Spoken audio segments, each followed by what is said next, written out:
I whisper. Slowly, I peel my eyes open and spot my father's house. My eyes can't help but drift to the house right next to it, the blue and white bungalow that I know all too well.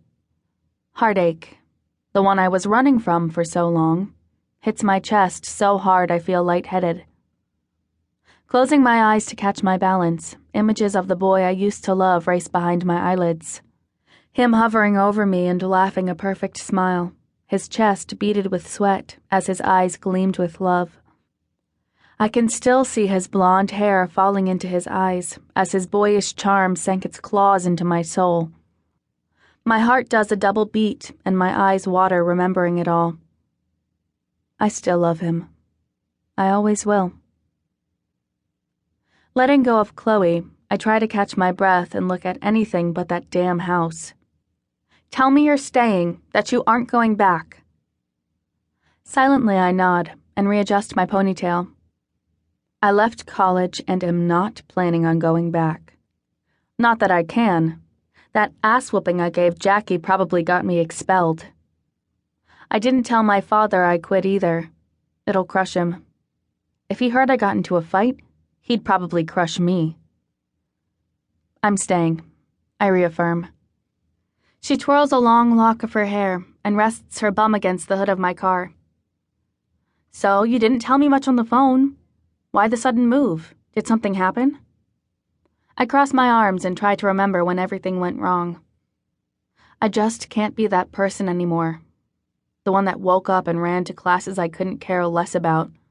To have to sit there and hear these girls talk about rainbow parties and who gave who crabs first. I roll my eyes, remembering it all. Chloe laughs out loud, her eyes wide.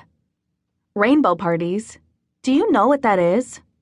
I smile, remembering how excited the girls in front of me would get when picking out their lipstick to blow as many guys as they could. I remember one guy complaining to Jackie about not wearing red next time because his dick had looked like a red popsicle for a week. Yeah, I do now. I'm not sure if it's brave of them or stupid. Please. You probably have some bright green lipstick hidden away just for those parties, giving half the football team a green lantern. She winks awkwardly, her mouth hanging open. I can't help but laugh. Green isn't really my color.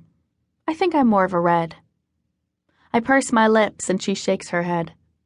Seriously, though, I had enough one day and just snapped on a bitch named Jackie.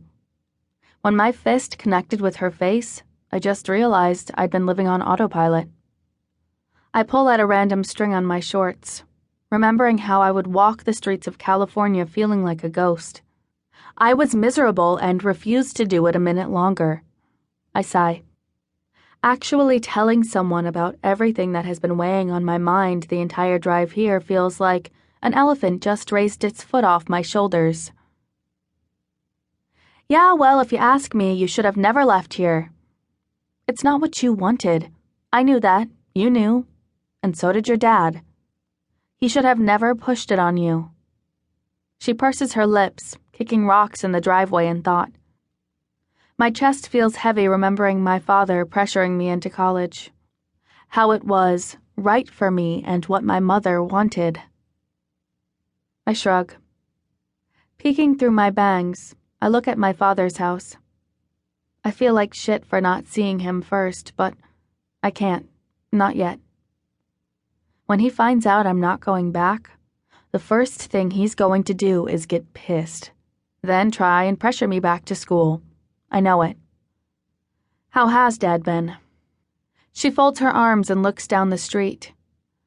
He doesn't come out much unless he's checking his mail or pruning his bushes.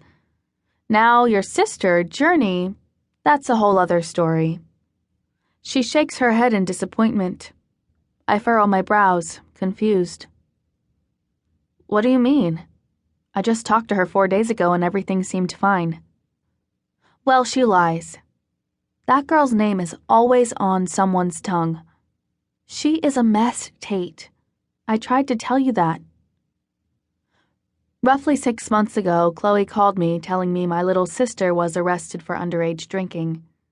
She was caught in the back seat of some guy's car, drunk out of her mind. She's been sleeping around a lot.